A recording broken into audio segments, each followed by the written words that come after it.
All right, YouTube. Good evening, good morning. I don't know, whatever time it is. It's evening here right now. Whatever time it is when you watch this video will be good, whatever. Little back to Thursday Throwdown. Dad's favorite subject.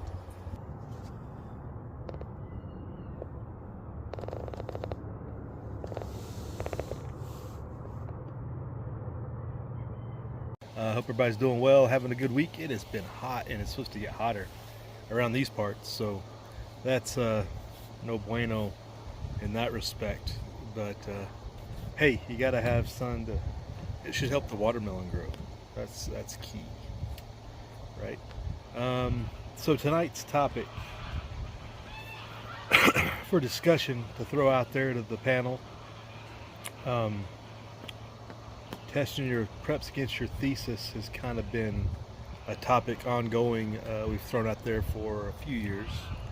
Checking out what you're planning for, and then more recently, thought process has come about of going through when your preps do fail, when your systems and everything fail against what you're preparing for. And specifically, this is in my mind for the economic collapse. Not being the economic collapse is what we think of as total insanity, but the implementation of digital currency and the implementation of central control of the economy. Continued, I should say. It's already centrally controlled, but the further ratcheting effect of the slow burn and control over everything and everyone all around the world at once. In most respects, and all the things that we do to avoid getting caught up in that. And we talk about thriving in that environment, and we talk about prepping is about thriving, not just surviving. That's been a well-used term that we like to throw out there among many circles. You want to thrive. Survival is a short-term proposition in most respects. You don't live in a survival state for 5-10 years. That's not where you want to be. It's not where anybody wants to be, if you can help it. So your preps and everything are to help you thrive after you do your initial survival phase of whatever your scenario is.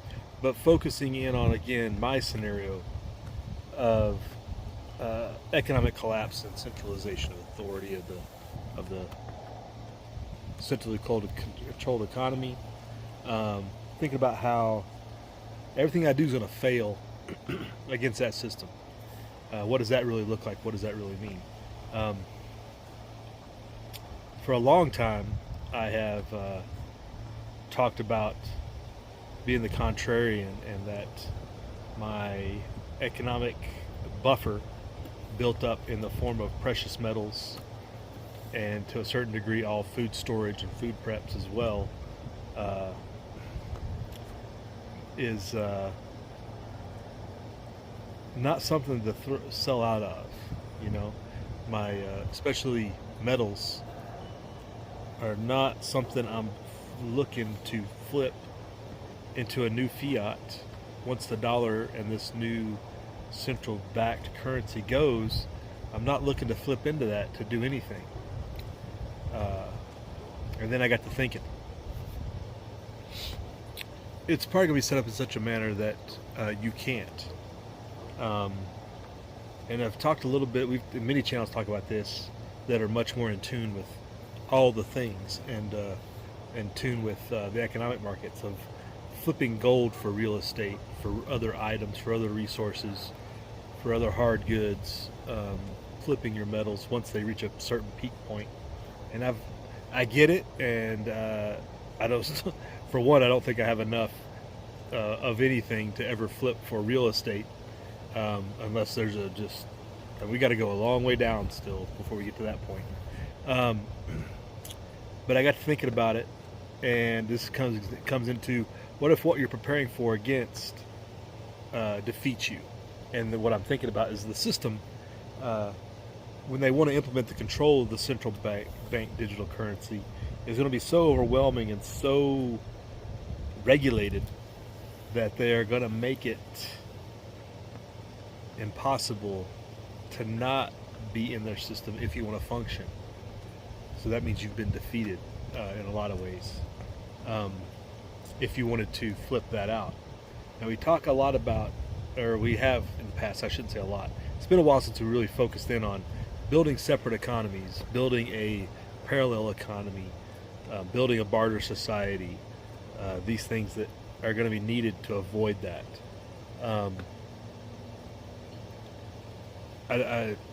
It's only going to be about 10% of the people that even have that concept of avoiding the central bank digital currency and whatever they end up calling the stable coin that they rolled out on everybody to suck your wealth out of you.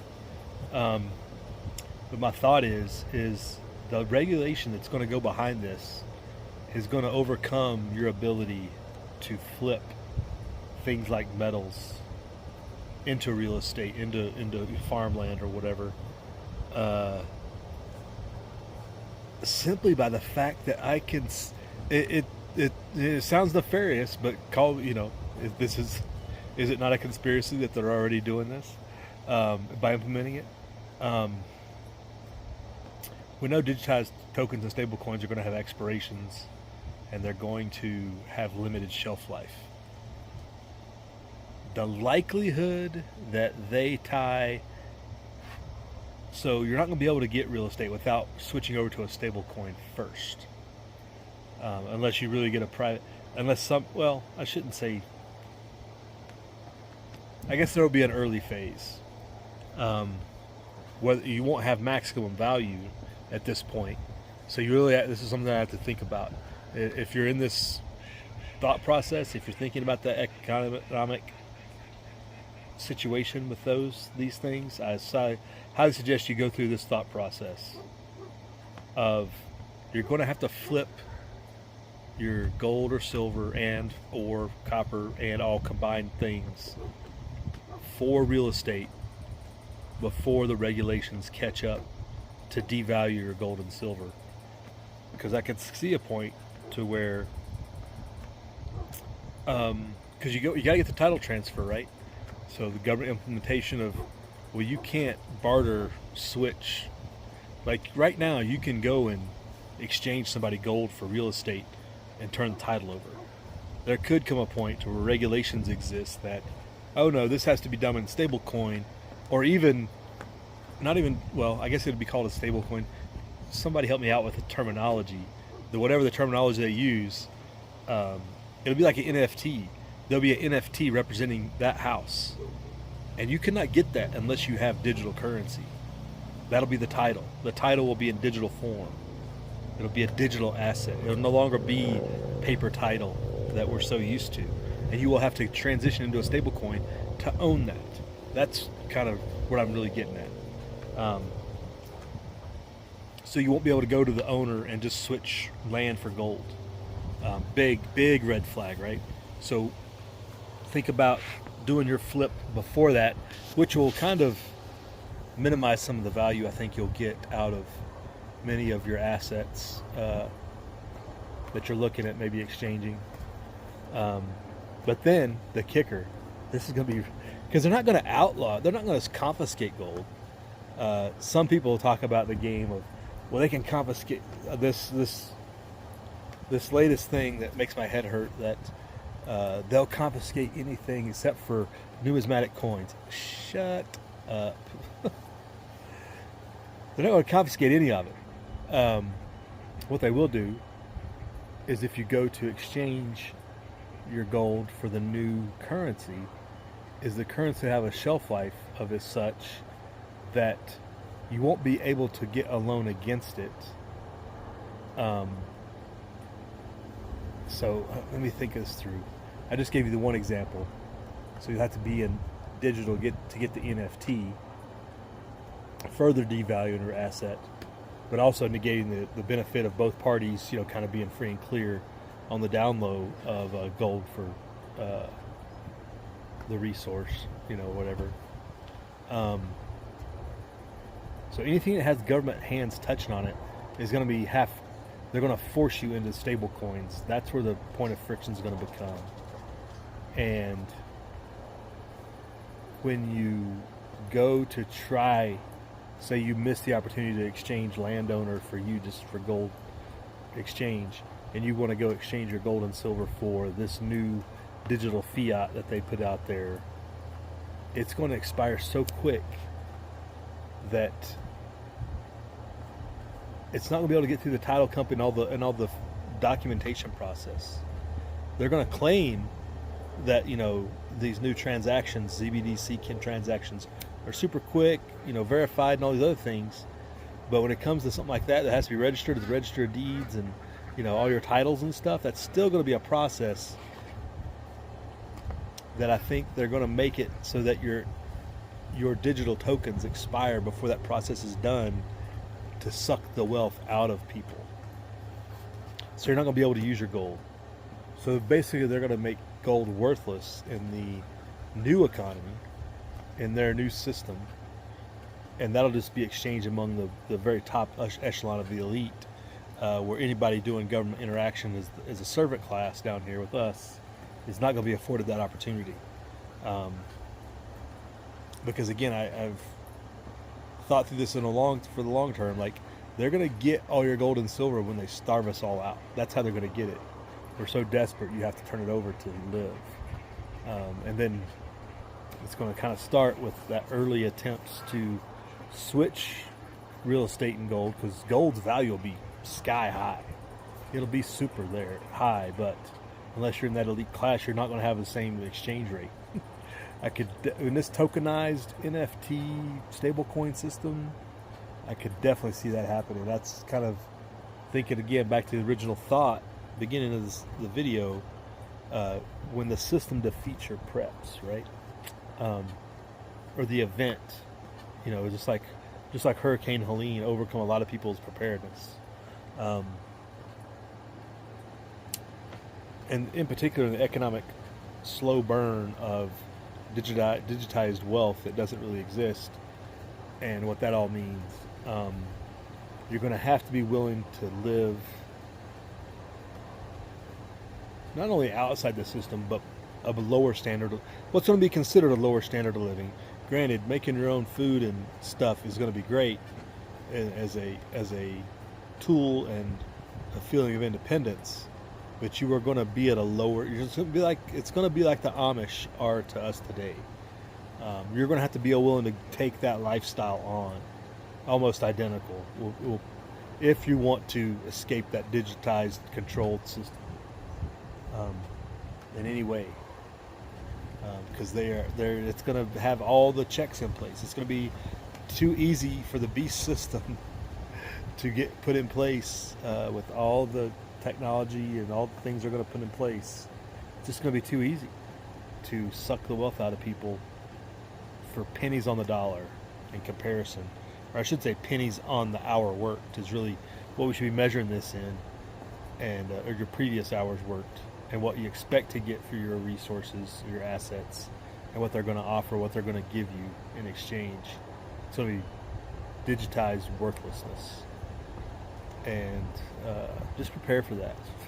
So having the barter economy now is beyond critical to move to that next stage, so that you kind of don't get defeated, as I kind of started off the premise of the video, like that terminology.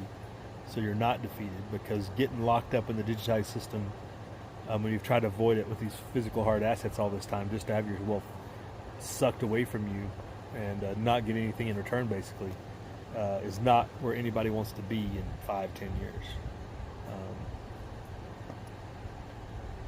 So that's the economic, big picture, big event, getting beaten up with what you've prepared to try to overcome it, going on.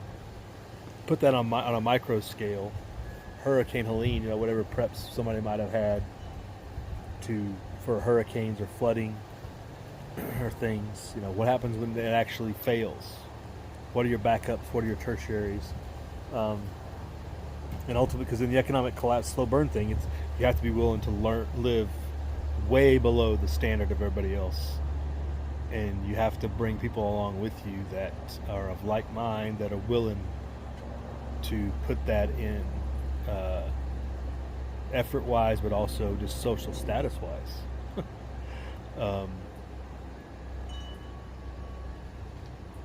you're going to see a day like Wes Hess likes to promote, local involvement. Steve talks about it a lot, local involvement in politics and stuff. The time's coming where you're not going to be able to because you're not digitally in the system. If you're not digitally in their system, you're not going to be able to participate. Because you got to remember, you got to pay a fee to register to be a politician, to get a vote. You got to pay a fee of some sort. So you're digitized in that way. And the control grid is going to come down so quickly, but so unexpectedly, and so just people are going to be begging for it however they roll it out. It's going to be like that, or it's going to go in the dead of night, just like Nixon. It's been 54 years now since Nixon took us off the gold standard, and that just went over poof like magic, without a ruckus or nothing over the whole thing. And we're seeing the pain of that now. What does it mean for your preps to be rendered worthless in the situation? You think about whether it's a side effect of a disaster or something that takes out your ability to do backup power, or takes out your ability to have shelter, or whatever. Like, can you imagine? Like, I don't know how many. These are stories you don't really hear a lot about. Like, you're sheltering in place in a hurricane, and your primary shelter, your home, gets taken out by a tree, whatever. The roof rips off, like in a tornado or something. You got to bug out in the middle of the event. Like, that's the type of thing that I'm kind of thinking through here. Like, those massive effects of like everything you wanted to prepare for is now done and gone. What does that mean? And in some scenarios, it means things like the thing you don't want to do, like bug out in the middle of a hurricane. Would be that example. The unexpected, like the mudslide comes through your house in the middle of a hurricane, and be like, what just happened? Because that was not prepared. Because in some of those examples, Hurricane Helene, the Maui fires, so many of those things were things that people probably had some preparations for, but the other second and third order effects that came with that event were so disastrous that it just totally not only got through their OODA loop, but got through all their preparations that they did have. If that makes sense. Maybe it doesn't make sense. So putting some thoughts out there into the YouTube tonight. I guess it'll probably be Thursday morning before you see this. Little back to Thursday Throwdown. Dad's favorite subject.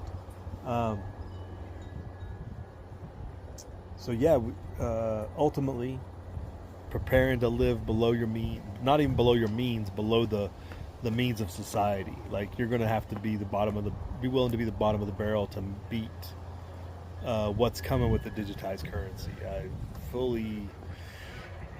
I'm fully locked in on that. So I'd like to hear what old Rule the Wasteland thinks of that theory, or Dad on YouTube as well. But y'all bounce that around your heads a little bit on your own scenarios about what that would mean for whatever it is that you are really focused on, tornado, hurricane, whatever. Because things can happen. And things are probably going to happen, especially when other humans are planning to work against you, because the people running the beast system that want AI to run the world for their own benefit are finding ways to take everything from you without paying you for it, without giving you just compensation. They've been using inflation in little fractions of percentage points over the years. They want to start cutting 100%. They don't want to have to give you anything. They want to cut it all away from you when they get a chance. So they're just looking for that opportunity. And those digitized instant systems they're trying to implement are definitely the way they can do that. So we'll leave that with you, YouTube. You have a good week. If I don't see you, hopefully you stay out of the heat. If you're out here in this area, if you're in Vegas, I feel for you. But hey, I guess you asked for it too. So y'all know what to do. Pray hard, folks, for everything going on. Prep hard. Live free.